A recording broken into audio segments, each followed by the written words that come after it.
monsieur. Yo. Yo ça n'a pas ndakuna. Est-ce qu'on va now? Yo, on doit utiliser une fille. Mais quand aujourd'hui,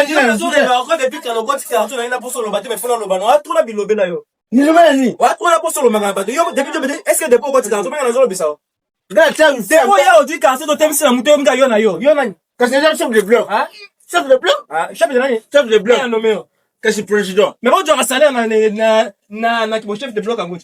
Bon, tu as salaire. Qu'est-ce que vous faites la wifi? Quel code de wifi? Code de wifi là. Code de wifi là. Il va code de wifi. Oh, code de wifi là. Oui, mais là, son nom là. Là, son nom Armel Dongo Zidane le place de Mbaya. Qu'est-ce que vous code?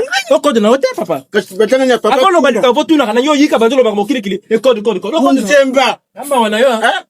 Yangana banyinga la tu ba bongi na batiko na sebe bulen do fito lo pa na ta mikala lo. Moi me depna yeba damu atana moi si pour la maille ta ta mero tebe na balabala. Amba.